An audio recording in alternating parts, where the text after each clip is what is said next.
Arsenal survive a scare against Wolves, Manchester City close the gap, Sunderland win the derby, and Manchester United play out an exhilarating 4-4 draw. What is going on, everyone? Welcome back to the Full 90. It is time for Week 17 Premier League predictions. We have some insane fixtures to get stuck into this week. Real quick, we're less than 800 away from 50k subs, and when we get there, we will add Europa League to the channel, so please do click sub down below. We are kicking it off with an absolute belter. We travel to St James's Park for Newcastle up against Chelsea. This is going to be, I think, a tricky game to predict. Chelsea did get the win at home against Everton like we suggested, but Newcastle lost out 1-0 to Sunderland thanks to what has to be described as an incredible own goal by Voltemada. You would be forgiven for thinking that he did it on purpose. He absolutely cannoned it in. What a finish. Sunderland take bragging rights up there in the northeast, and they distance themselves from Newcastle in the Premier League. But this is at St James's Park. It's a tricky place to go, and the away team in this particular matchup between Newcastle and Chelsea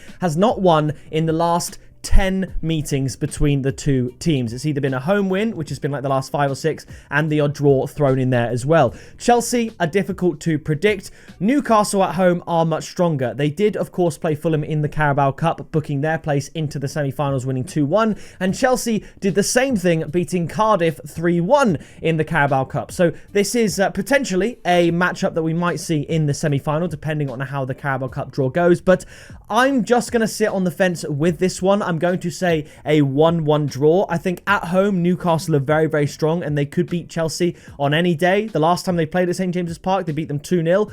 Chelsea are very unpredictable, so I just don't know. I'm going to say 1-1, but the tip is going to be both teams to score at 1.57. And that does bring me to my 2 comments of the week. First one right here, No Cap Kivo says that Sunderland to beat Newcastle at 3.3 is the easiest bet I've seen all week, and I just got to say bravo. Whilst it was an ugly game, you were absolutely spot on. It doesn't matter how the ball hits the back of the net, and you called it absolutely perfectly. And the second comment of the week, right here, why don't you cover League Earn? Now, the answer for the YouTube channel is that I really don't have room for the upload schedule. We're already uploading every day, Monday to Friday now, and tomorrow on the channel, we are bringing AFCON predictions as well. So there just is no time. But I am, from this week going forward, putting my League Earn predictions up on Patreon. On top of that, we also are doing a festive $100 giveaway. So all you have to do for a chance to win $100 is join the Patreon using the link in the description. On top of that, you get my League Earn predictions, you get the exclusive members tips and accumulators, a shout out in every single video like everyone flashing up on your screen now, and of course you can also direct message me and use the group chats as well. On top of League Earn, I've also started a stake builder challenge where essentially you take a stake that you're happy with and then you do a bet of around about evens to try and double your stake continuously. Yesterday, we had our first double of the challenge and it won at odds of 2.04, and we'll be looking to build on that. So if you want all of those perks, League Earn predictions, a chance to win $100, the shout outs and exclusive members tips and accumulators, then click the link in the description and join the Patreon. Here are the winning hackers we've had on the Patreon since the last Premier League video. You can always pause and take a screenshot if you want, but I'll just scroll through right now. A lot of Spanish action with the Copa del Rey, but yeah, take a look. Take it all in, and yeah, we're still scrolling. Switzerland, and there's the stake building challenge, the first one from yesterday. So please do check out the Patreon in the description. I appreciate all the support. Let's get back into the predictions for the Premier League, and we're going to the Vitality Stadium for Bournemouth up against Burnley. Bournemouth playing out one of the most entertaining games of the season, taking the lead against Manchester United, throwing away the lead against Manchester United, pulling it back against Manchester United, ending 4-4, and Burnley once again another loss. They didn't disgrace themselves against Fulham, but ultimately they weren't able to deal with Harry Wilson and everyone else, and they ended up losing 3-2. But that was actually, as far as Burnley games go, uncharacteristically enjoyable to watch, I thought. So a decent game for Burnley, but ultimately points are what matter, and they're really, really struggling. And I think travelling away to a Bournemouth side that just put 4 past Man United, their 3rd consecutive trip to Old Trafford, scoring at least 3 goals, I think it's going to be difficult for them to get a win. And you have to remember that Bournemouth haven't won a game in, I think, the last 7 Premier League fixtures. They need a win, and at home to Burnley is one of the most winnable fixtures for any team this season in the Premier League. Not to mention the fact that Bournemouth did do the double over Burnley the last time they were in the Premier League a couple of years ago. So I think history is going to repeat itself. I'm going to go for a 3-1 win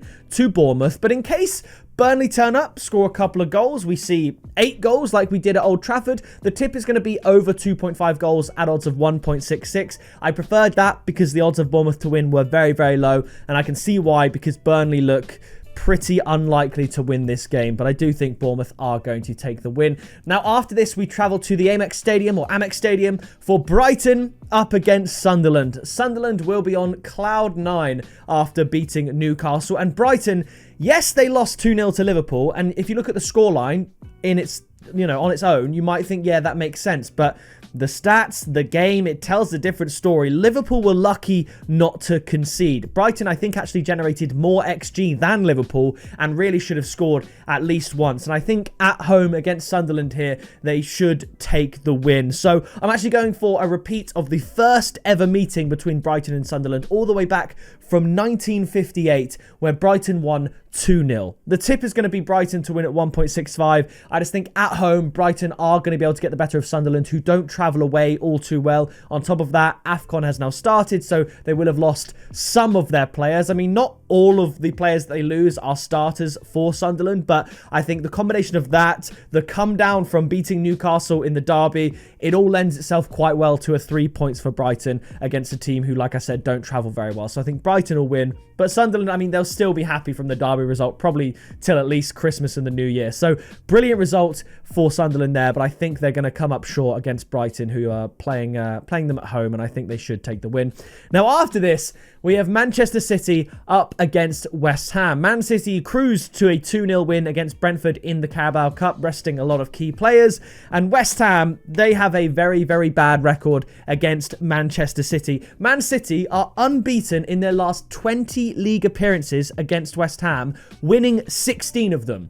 And 3 of the last 4 meetings have all ended 3-1. So I am actually going to go for a repeat scoreline of that. I think West Ham could possibly score, but I'm going to say Man City to win 3-1. And the tip is Man City halftime, full-time at odds of 1.66, because Man City in over 2.5 goals is only 1.5. And I want to keep the 3-0 on side just in case West Ham don't score.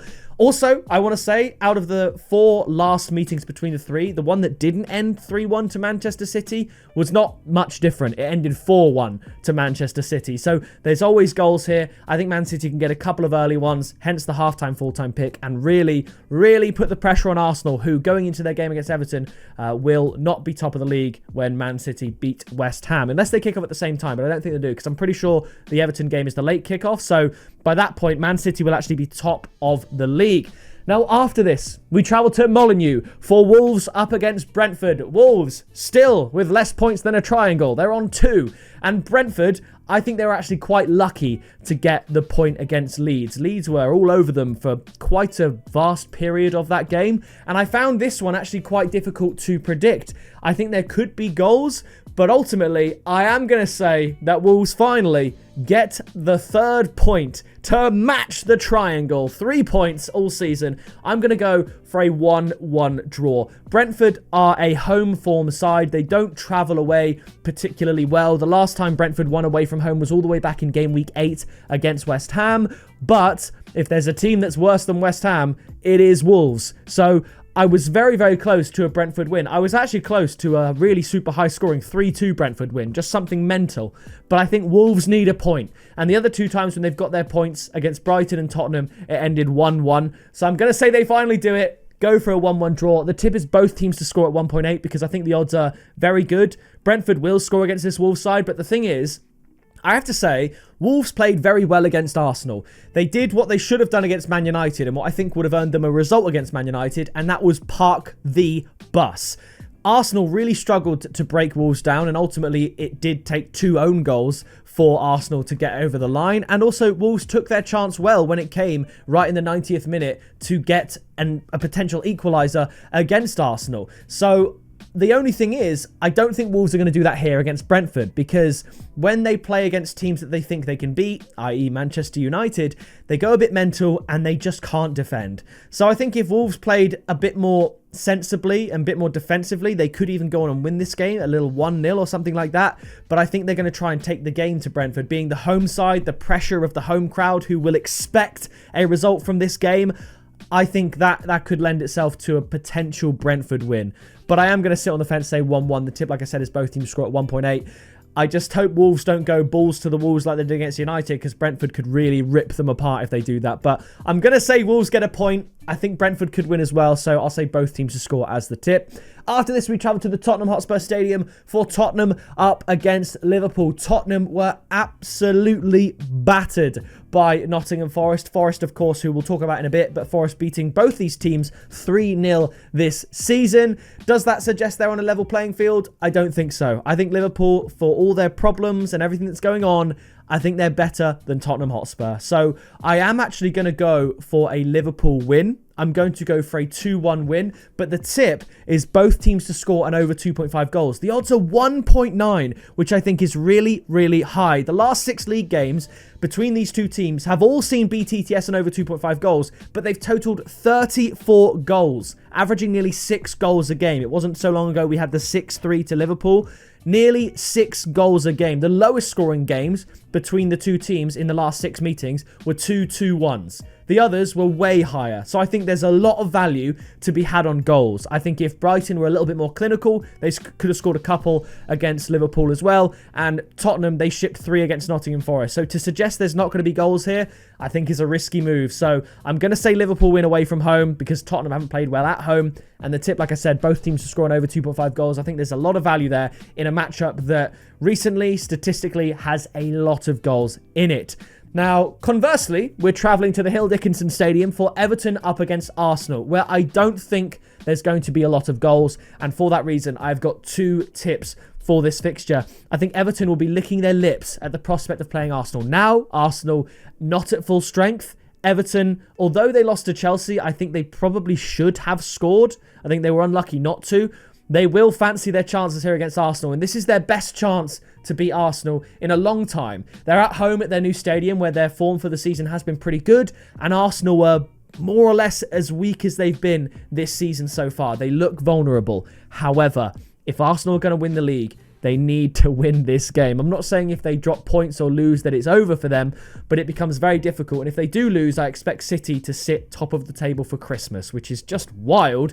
But still, I'm going to go for Arsenal to win 1-0. The 2 tips, however, the first one is going to be under 2.5 goals because the odds are 1.72. I think Everton would be very happy to go into the 70th minute at 0-0 because they'll believe that they can nick it. If Arsenal can concede a late goal to Wolves, they can concede a late goal to anyone. So Everton will be happy with a 0-0 at half-time. And Arsenal, I think they'd just be glad not to be losing, to be honest. They need to get a win to 0 under their belts to start rebuilding that confidence and show that the Wolves game was not a warning sign, but just a Wolves team that performed very well and defended very well on the day. So the second tip is going to be draw at half-time at odds of 2.2 because I think it's probably going to be 0-0 at half-time. Don't get me wrong, we might see goals, but 1-1 works too. Ultimately, I'm going 1-0 to Arsenal, under 2.5 goals, 1.72, and then an extra bonus tip because I really like the odds, draw at half-time at 2.2 because the last 3 games for Everton against Arsenal, when Everton have been the home side, they've all gone under 2.5 goals. So I think it's going to be feisty, low scoring, but I don't think Arsenal are the type of team to play out a 0-0 draw. They're just not, so I'm going to go 1-0. After this, we travel to Ellen Road for Leeds up against Crystal Palace. It's now Leeds who are fortunate enough to play Palace after European action. Palace at home to KUPS in the Conference League tonight, where I'm sure they'll rotate. I'm sure they'll probably win, but as we've said before, they never win after playing in the Conference League and then going into the Premier League. I was very, very close to predicting Palace to get their first 3 points after the Conference League with a 2-1, but I've just changed my mind. Leeds, over the last couple of weeks, have started to turn things around. Of course, their run against Chelsea and Liverpool. But like I said, even though they didn't beat Brentford, I thought they looked pretty good. Dominic Calvert-Lewin looks back to his best, and Leeds look decent. And at home, they're not easy to beat. So I'm going to go for a 1-1 draw, but the tip is both teams to score at 1.8. I thought about Crystal Palace double chance and both teams to score at 2.5. As I said, I thought about a 2-1 win to Crystal Palace, but until I see more from them following a Conference League game, it's difficult to go for Palace away from Selhurst Park against Leeds, which I think Leeds will be happy with the point, but they'll also look at this and think this is one we can get 3 points, knowing Palace's poor form after European football. But that should be an intriguing one. Now we have the Super Sunday fixture. It is Aston Villa up against Manchester United. I think most people are going to predict Aston Villa to win this one. They are the most informed team, probably in Europe. Certainly at home, they have an incredible home record. However, Manchester United are a bogey team for Aston Villa. Man United have won 5 of the last 6 matches against them, losing none of them. So they've drawn 1 and won 5. So a very, very good record for Manchester United. But I just can't look past Aston Villa at home. I think they're a very, very good home team. I predicted Villa would beat Arsenal 2-1 at home. So I'd be stupid, in my opinion, given that, to not predict Aston Villa to beat Manchester United. That's not to say that United can't get a result. Like I said, United very much a bogey team for Villa. But I'm going to go for a 2-1 win to Aston Villa. The tip is Aston Villa to win at odds of 2.1. But hey, if there's going to be an upset this week, I actually think Man United are the main culprit. I think if there's going to be an upset in terms of odds, Man United to win will be it. It's the most United thing to do. You drop points when you really shouldn't, and then when the odds are against you, they go and pull out a result from nowhere. So this is my upset potential alert, but I am going to go for Aston Villa to win. Finally, we do have Fulham up against Nottingham Forest at Craven Cottage. This is going to be a very interesting game. Forest getting a really, really good win against Spurs, and Fulham getting a much-needed 3 points away to Burnley, as we did predict. But Fulham, they are losing a few players to AFCON, most notably, in my opinion, Alex Iwobi, probably one of their best players this season. So they're not going to be as strong, but still, I just think Craven Cottage is a really tough place to go. So I'm going to shade it to Fulham and say 2-1. I thought about Fulham to win. I thought about both teams to score, but I've gone a bit rogue here. I've gone for a player pick. I've gone for Wilson to score or assist at odds of 2.6. It's very good odds to get a goal contribution. He's in brilliant form. If you're actually watching him play, he's not getting, lucky assists, lucky goals, free goals. He's really putting the work in. He's really providing. And with 3 goal contributions last game, we only need 1 here for odds of 2.6. And then Forest could even win, and that tip might still come in. But I think this could be a really intriguing game. I think it could go either way. So I'm just going to shade it to Fulham and the home advantage at Craven Cottage. So that does it for another week of Premier League action. Week 17 is out of the way. Thank you so much for all the support on the channel. Make sure you drop a like and subscribe so you don't miss any more football content, because tomorrow, as usual, we will have the Friday live stream. But on top of that, we will also have the first AFCON video, which was a thank you for 40,000 subscribers. So make sure you subscribe, because remember, when we get to 50,000, we will be introducing Europa League, and the first game week for that will be in January. So if we can get there by Christmas, that would be absolutely awesome. But that is going to do it from me, and I'll see you in the next video very soon.